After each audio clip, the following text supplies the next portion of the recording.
Murders that occur during armored car robberies are a rarity in Canada.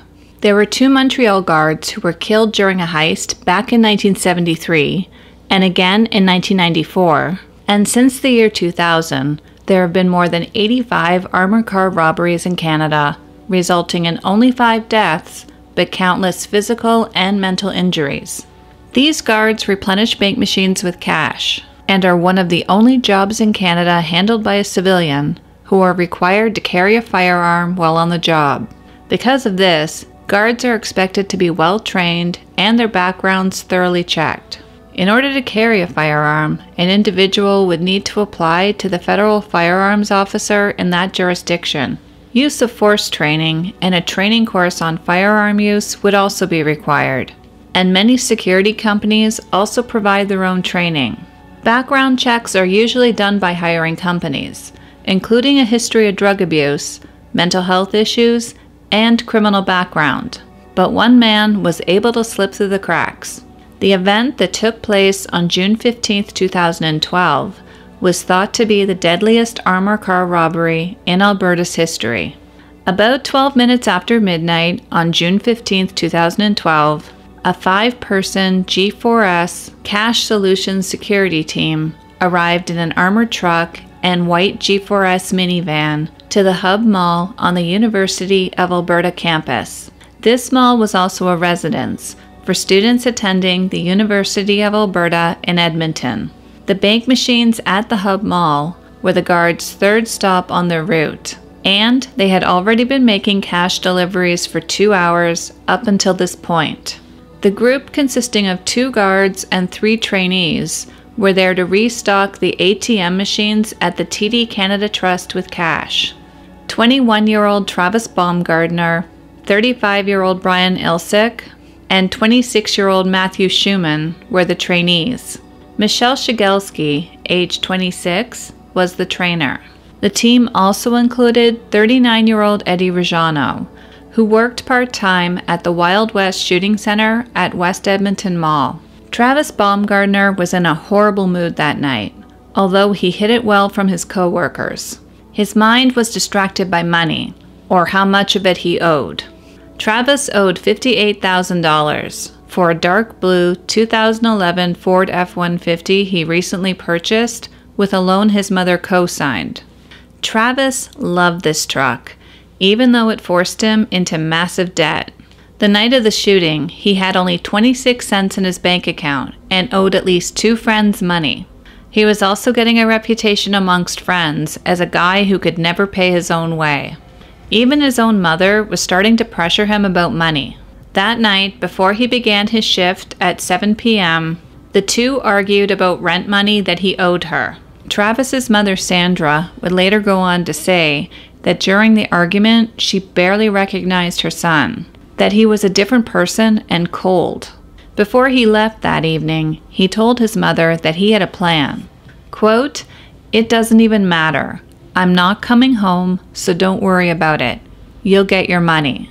5 hours into their shift, the crew pulled into the north end of the Hub Mall for their 3rd drop-off of the evening. Up until this point, things had been pretty routine.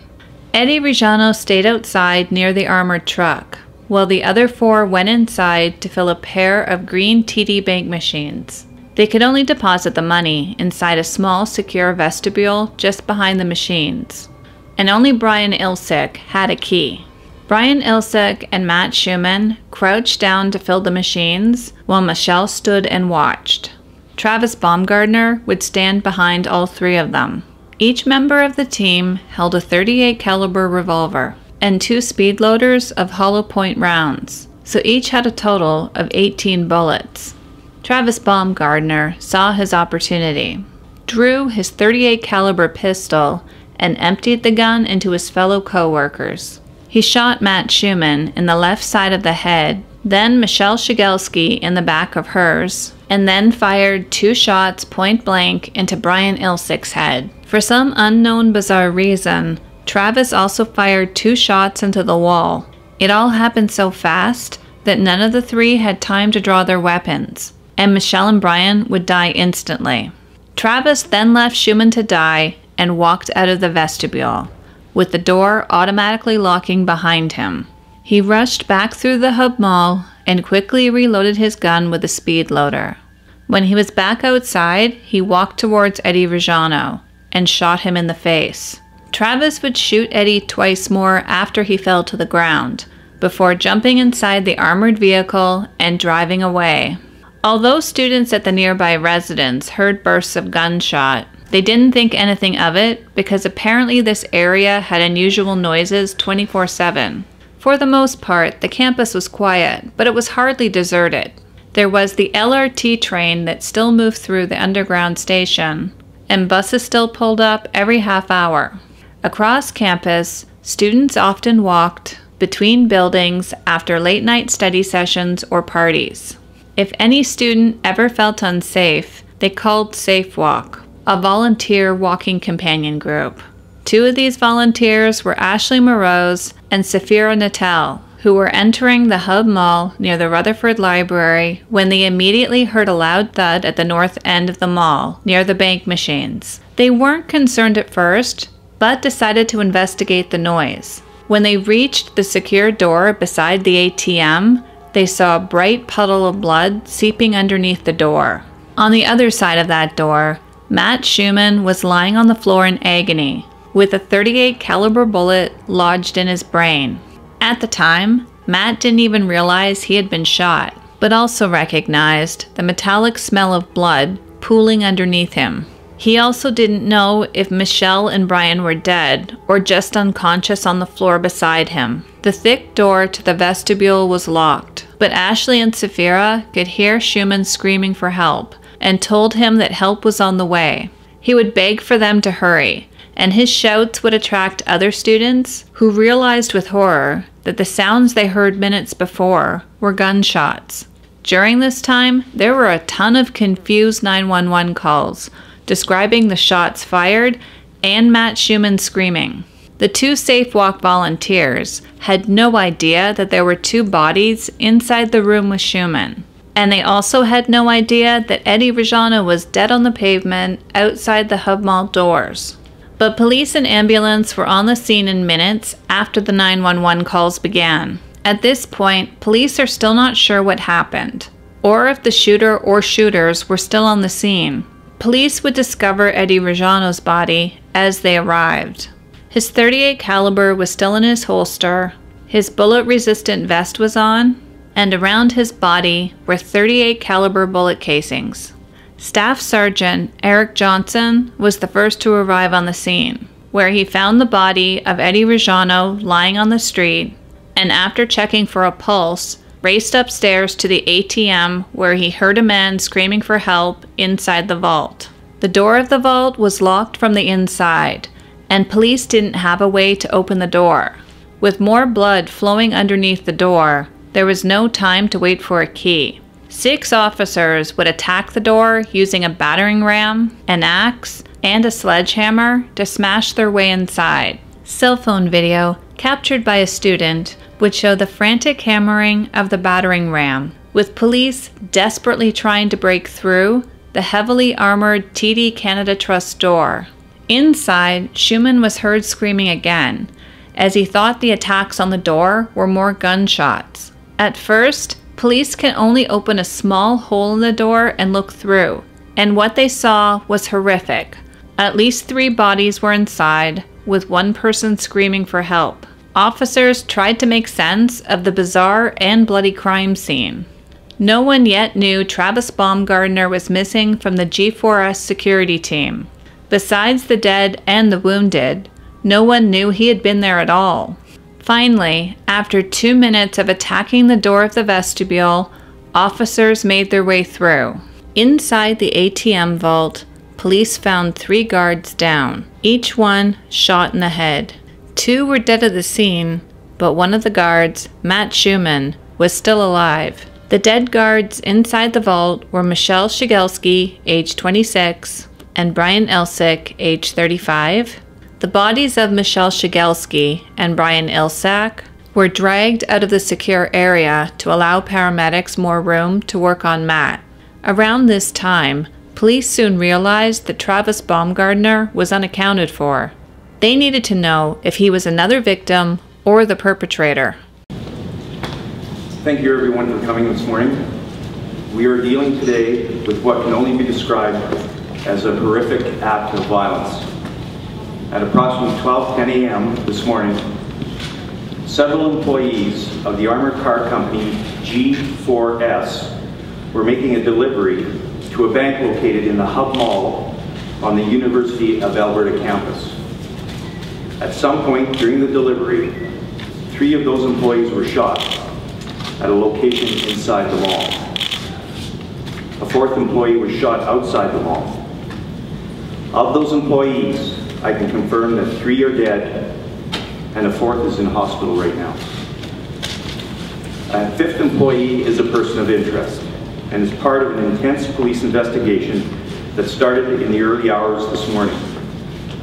Edmonton Police Service, RCMP, Canadian Border Services Agency, and U.S. Customs are looking for Travis Baumgartner, and I'll spell that last name, Baumgartner.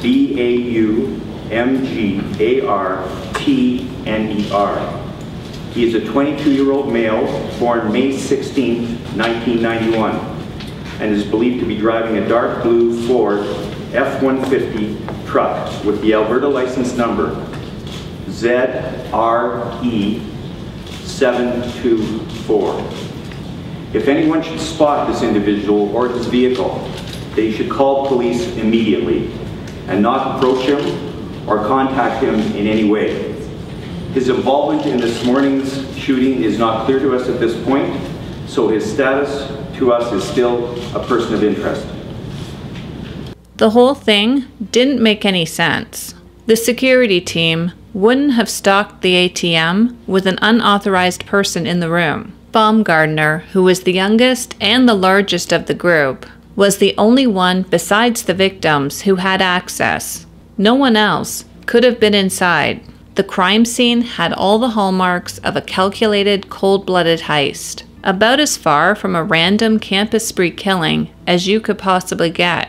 Shortly after 12:30 a.m., students around the University of Alberta began posting on Twitter about hearing sirens, a helicopter, and loud banging noises. And shortly after 2 a.m., the University of Alberta tweeted the first official word on the shooting. The university was now in lockdown, as there was a gunman on the loose who had already taken 3 lives and left another nearly dead. Students on campus were left visibly shaken, although it could have been much worse. Most of the university's 40,000 students had already left campus, and summer students were in the middle of exams. Most of Edmonton had fallen asleep before the shooting took place, and those who were still awake were stunned. Edmonton was no stranger to murder. More than 100 killings had taken place over the previous 3 years. But this was different.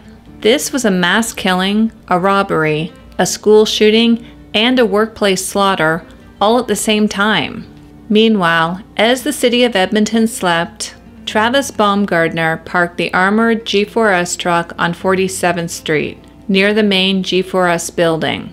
His Ford F-150 was parked nearby.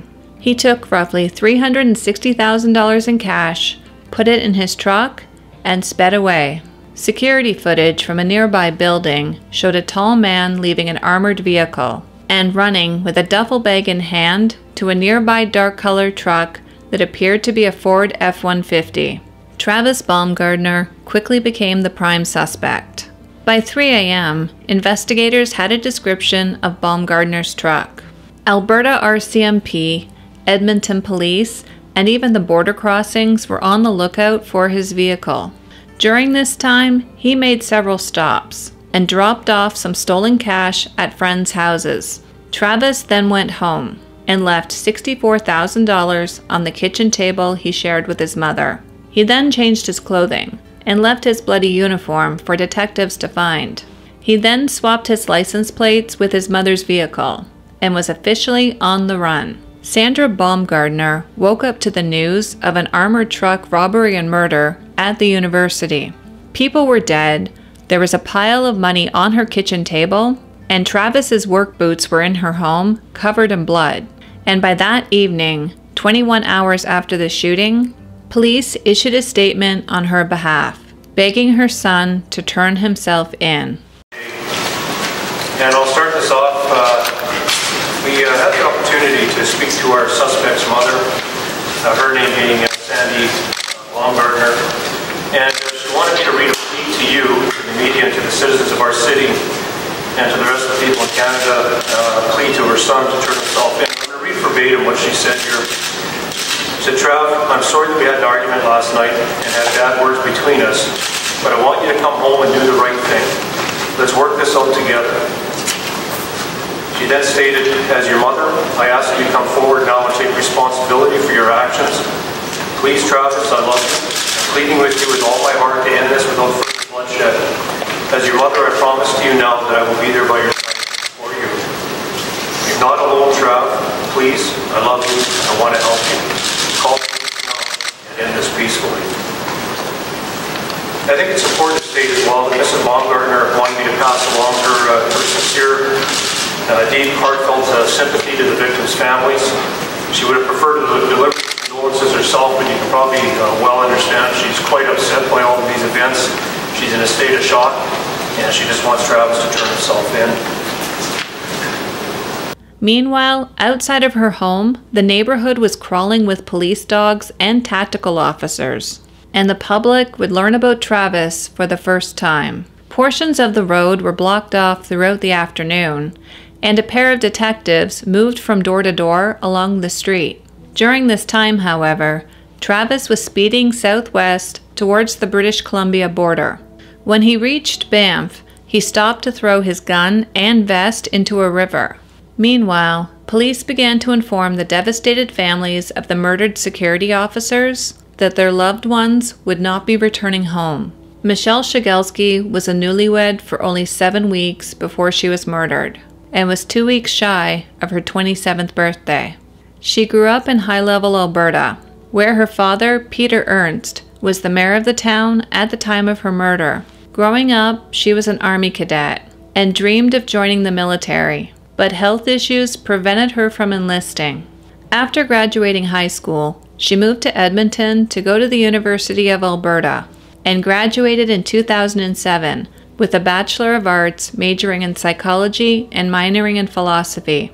Previous to her murder, she had worked for G4S for 4 years and also volunteered with the Edmonton Police. And at her funeral, she was buried in her Victorian wedding dress because her family said it represented the happiest day of her life. 35-year-old Brian Ilsek was a father to a 12-year-old daughter. He grew up in Edmonton and also lived in Vancouver for a short time before rediscovering religion in the 2 years before he was murdered. He was described by his brother as the type of person to put his family and friends before himself. He was a loyal friend, but the greatest love was for his daughter, who he'd do anything for and everything he could to make her happy and give her a promising future. Eddie Rajano was married with 2 young sons, ages 7 and 4. He was a well-known member of the local shooting community and had worked for G4S for a few months. He was described by friends as one of those people who brought everybody together. Eddie had moved from Ontario to Alberta in 2007 with the goal of joining the Edmonton Police Department. The lone survivor of the shooting, Matt Schumann, worked as a firefighter in the military. He had just picked up a second job, working as an armored guard for the security firm G4S. The night Travis Baumgartner shot him was only his 3rd shift. Matt was rushed to the hospital and was in surgery for 4 hours to remove the bullet from his brain. He would be in a coma for 4 days before learning that 3 of his co-workers had been killed. Meanwhile, the hunt for Travis Baumgartner intensified, and police had pretty much made up their mind about him. Warrants for his arrest were issued on June 16, 2012 at 3 p.m. on 3 charges of first-degree murder and 1 of attempted murder. Travis was considered armed and extremely dangerous, and police advised anyone who encountered him to use extreme caution. What we're doing now is we're redirecting most of these resources into a very expansive manhunt for Baumgartner, which will be both urban and rural. We're We're still working with all of our associated agencies, Canadian Border Services, the U.S. Services, the RCMP, and other provincial agencies as well. And I'd also like to plead to some of our rural neighbors, if you have an abandoned building, if you have a roadway, perhaps used much, you see something suspicious, maybe some tire tracks, maybe something that's out of the ordinary, maybe a door open in one of your buildings, etc., please don't approach it. Call the police, let us know, and we will send somebody out there, whether it's the RCMP or ourselves, to investigate that a little bit further. Again, that's for the rural areas. Again, I want to reiterate the type of vehicle that we believe he's still driving. It's a 2011 dark blue Ford F-150. I stated yesterday that he had a new license plate on that. It wasn't the Z or Zulu plate he had previously that we thought was on there. The last known plate we believe is on there is CAA 636. That's the license plate that Travis took off his mother's vehicle, and he's using that. The last we believe is on his Ford pickup. That doesn't mean it's still on there. He could have grabbed another plate. He could have sold another plate. It could be any type of license plate on there from actually any problems. One thing that we do know about the vehicle now is that there's some descriptors on it. We have some information. He has a Monster Drink logo on the driver's side. We don't know if that's the driver's side window or the one right behind it, but there's a Monster Drink logo on there. And on the rear window, there's a Gears of War logo. And the Gears of War logo is quite distinctive. I've got a copy of one here. I believe we're handing one out to you. But it has a skull in the middle, it has a gear around the outside, and it looks like blood dripping from it as well. So that's a Gears of War sticker that we believe is on the back of that window. So regardless of what the plate is, if anybody sees a vehicle like that with those stickers on it, again, don't approach it, try to stop the person, please give us a call. I also want to reiterate that we did an inventory of equipment that he had from work, and we cannot account for his sidearm or his firearm from work, nor can we account for his body armor. As such, given that information, I can't emphasize enough, and I know I keep saying it, and I will continue to keep saying it, we consider him armed, and we consider him extremely dangerous. Please do not approach him. Please contact the police if you see him at all. So, just who was Travis Baumgartner? Most of what was released about him at the time was already largely public information, most of which was drawn from social media and a Plenty of Fish dating profile. Travis was 21 years old and had worked for G4S since April of that year. He lived in Sherwood Park in a home with his mother Sandra and graduated from Bev Facey High School in 2009. Before taking the job at G4S, Travis had worked jobs in both the oil and construction industry sectors. One of his most recent posts on Facebook stated, quote, "I wonder if I'd make the 6 o'clock news if I just started popping people off." There was also a photo of him dressed like a bank robber, which at best was a disturbing coincidence. And his Plenty of Fish dating profile was titled, quote, "I'm a great guy. We don't come along very often." He described himself as very laid back, a gentleman towards women, and a people person who was easy to get to know. It also featured a photo of him shirtless with a smirk on his face posing in a bathroom mirror. On a side note, guys, shirtless bathroom selfies are kind of douchey. And if you have to describe yourself to others as a great guy, chances are you're not. In April of 2012, he apparently told other G4S trainees that he needed to work there to support his mother. He wasn't the laid-back guy that he claimed to be. According to his co-workers, his moods would change suddenly. And before he was arrested, his latest ambition was apparently to become a police officer. His mother would later say in an interview, quote, "That's what's so insane about this. A week before, he actually emailed me an application for the city police to print off and bring home. He would often joke to friends about robbing the armored truck he was being paid to protect." The night of the shooting, he texted his friend Dylan, who he had known since junior high, saying, quote, "This is the night." Dylan just thought that this was another one of Travis's jokes, until he saw the news reports the next day. Less than a day after the shootings, there had been no confirmed sightings of Travis, And now, he was the most wanted man in Canada. Police didn't have a clue where he was. They didn't know if he remained in the Edmonton area or managed to escape to rural Alberta. But shortly after 4 p.m. the next day, on Saturday, June 16th, an armed and dangerous alarm rang at the border crossing between Aldergrove, British Columbia, and Lyndon, Washington. A license plate scanner matched Sandra Baumgartner's plate to a blue Ford truck about to cross the border 1,100 kilometers away from Edmonton. Officers approached the truck and took Travis into custody without a fight. At the time of his arrest, he was carrying $334,000 in cash, but didn't have a passport, which ensured he never would have made it into America. Travis Baumgartner was wanted on Canada-wide warrants for 3 counts of first-degree murder, 1 count of attempted murder, and 4 counts of robbery with a firearm. He was arrested yesterday, Saturday, June 16th at 4:08 p.m. Edmonton time by U.S. Customs and Border Protection officials while he's attempting to cross into the United States from Canada at the Lyndon, Washington state border. That's about 30 or 40 kilometers south of Abbotsford, BC. The accused was still driving his 2011 Ford F-150 truck that we had notified you on continually over the last couple days. He had his mother's license plate on that truck, which was still on there. He tried to get into the border by producing his Alberta driver's license, which was his license. And he was also stopped. He had a quantity of money on him, around $330,000. We don't have the exact total yet, but that's our best estimation at this time. He was arrested in Canada on the Canada side by the RCMP on those warrants. He was transported to the Langley detachment where he is currently being held in custody, which will allow us the opportunity to have him transferred back to Edmonton. We anticipate that will happen sometime within the next week. I think it's important to note as well that within 4 hours of this crime occurring, that our investigative team had notified the U.S. border and the RCMP of the fact that Baumgartner was a person of interest in these crimes, so we had the border covered fairly quickly.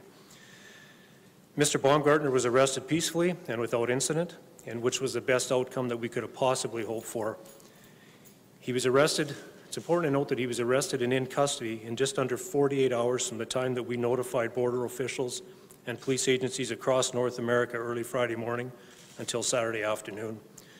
We're extremely grateful to the RCMP and the border officials at Lyndon, Washington, and all of our policing partners who helped bring this dangerous suspect into custody in such a quick manner. Since Travis hadn't reached the American border, he was placed into a holding cell on the northern side of the Kenneth G. Ward border crossing. He would give a brief, rambling statement to the border guards, saying that he didn't remember anything from the past 4 days, except that he was abducted by a mystery man and forced to deliver a backpack to Seattle, or his family would be killed. The next morning, Baumgartner would continue to lie. He told Edmonton homicide detective Scott Jones that same ridiculous story about his lost memory and claimed that his name was really David Webb. In reality, he copied that name from the Jason Bourne series, where Webb was the character's actual birth name. Chief Crown Prosecutor Stephen Bilodeau, who rarely took on a case personally, announced shortly afterwards that he would prosecute Baumgartner himself because of the case's high profile. In a decision that would speed up the prosecution, the Crown decided to proceed with a direct indictment against Travis Baumgartner. This decision meant that there would be no preliminary hearing held to determine whether the Crown had enough evidence to proceed to trial, and a direct indictment can only proceed with permission from the Attorney General. At his first court appearance, Travis was ordered by the court not to have any contact with his parents or former co-workers. Less than a month before he was to face trial on 3 counts of first-degree murder, Travis chose to have his case heard by a judge alone. But at the end of the day, there really wasn't much of a trial. He eventually pled guilty to 1 count of first-degree murder, 2 counts of second-degree murder, and 1 count of attempted murder. And both the Crown and defense filed a joint submission agreeing that Baumgartner would not be eligible to apply for parole for 40 years when he was 61 years old. This would also be the first time a Canadian judge had to consider Bill C-48, also known as the Protecting Canadians by Ending Sentence Discounts for Multiple Murders Act. Under provisions of the Act, the court could impose consecutive terms of parole ineligibility for those convicted of multiple murders. A chilling 15-page agreed statement of facts was read to Baumgartner in the courtroom. Days after the killing, Travis confessed to an undercover RCMP police officer in his British Columbia jail cell.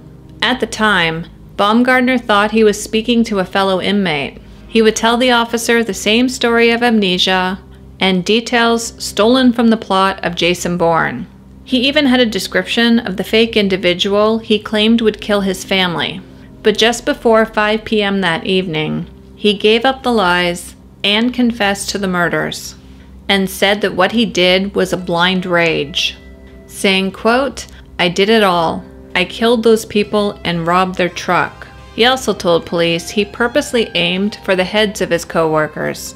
And while the Crown prosecutor read details of Travis's plan to rob his employer and murder his co-workers, Travis seemed annoyed by the proceedings, stretching in the prisoner's box and closing his eyes. 7 hours into his trial, Travis remained indifferent as his victims' family and friends read their victim impact statements. Victor Shigelski, Michelle's husband, delivered the first of the victim impact statements. He said that his life has been gutted of happiness and that he often thinks of death. Peter Ernst, Michelle's father, told of the misery of going to the medical examiner's office, hoping it wasn't his little girl, only to have to identify her body. Cleo Bedon, Eddie Rejano's widow, delivered her statement with her youngest son, Zylar, by her side. She said she hoped to raise their family and grow old with her husband, and never thought that she would become a widow at the age of 32. Her sons were robbed of their father's support. They'll get no wave goodbye on their first day of school, and no big man hugs when they've accomplished something. Diane Elzick, Brian Elzick's mother, read the family's statement on behalf of her and her husband Mike, and said that there was no dignity in Brian's death, and he had no chance. Matt Schumann, who was the only surviving victim, was still healing from the whole ordeal and did not attend the trial. By now, he had moved away from Alberta and was continuing with his rehabilitation and did not want to be further traumatized. Crown Prosecutor Tanya Holland would read Matt's impact statement to the court. Schumann lost a large portion of his brain and has a 1 in 3 chance of suffering chronic seizures. He can no longer feel the right side of his body, gets frequent headaches, and finds it difficult to sleep. He lost vision in his right eye and had to relearn reading and writing. Travis continued to remain emotionless and expressionless throughout the statements, staring down at the floor the entire time. In the end, the judge would accept a joint sentencing submission from the prosecutor and defense. Baumgartner was the first multiple murderer sentenced under the new law, although it didn't seem to bother him. Chief Justice John Rook called the murders assassinations and executions, carried out by a cold-blooded killer with no respect for human life. Travis would be sentenced to life in prison, with no chance to apply for parole until after serving 40 years. The message that Parliament sent unanimously to the courts has obviously been received loud and clear. The murderers who kill more than one people should be punished more. Travis Baumgartner is more guilty, and that is reflected in the sentence that he will be serving for the horrors that he committed in our city. Michelle's death made all of us into victims, and not having to think about the possibility of parole for Travis Baumgartner for 40 years takes away a burden that no one should have to bear. What comes next for us? Healing. Ed was a big part of our lives, you know? He rose the two of us together. It's been hard. I had to move out here to Edmonton so I could be with the boys. I followed him to Alberta, coming from Ontario, so I needed to be closer to him. My way of justice is back in the old days. Yeah, hang him. That's justice. for what he did. The last year and a bit has been a really difficult year for our family. I've seen some enormous strength in this family that I never dreamed I would ever see. These last few days have been tough as well. Sitting in the courtroom with Travis was extremely difficult. And that's really where this story should have ended. But of course, things in the Canadian justice system are never so simple. In 2022, the Supreme Court of Canada struck down the law that would keep Travis locked up for 40 years before he could apply for parole. This decision of the Supreme Court benefits one group of Canadians and one group only. And that's the worst of the worst when it comes to mass killers. The Supreme Court would state in its ruling that sentences in which parole is not realistic is cruel and unusual for the offender. However, there was a loophole that the Trudeau government could have used but has remained silent on. Canada's Minister of Justice and Attorney General could take action against the decision, starting with invoking the notwithstanding clause, which would effectively overturn the Supreme Court's decision. Why Trudeau and Minister Lametti are siding with multiple murderers is anyone's guess. In a statement from Minister Lametti, he said, quote, "Murder is one of the most serious offenses in the criminal code and attracts the most serious punishment, a mandatory life sentence. The Supreme Court decision does not change that fact. It will be up to the Parole Board of Canada to determine whether Travis Baumgartner, like any other convicted murderer, is eligible for parole after 25 years. We respect the court's independence. We will respect its unanimous decision and are carefully assessing the path forward to ensure the system does a better job of preventing crime and holding offenders accountable." In other words, the Trudeau government could do something, but they won't. Thank you so much for watching and taking the time to hang out with me today. If you enjoyed learning about this case, please be sure to like and subscribe. If there's a case you would like me to cover in a future video, let me know in the comment section down below. To support my channel, you can go to Buy Me a Coffee if you would like to donate. Thanks again, and I will see you next time.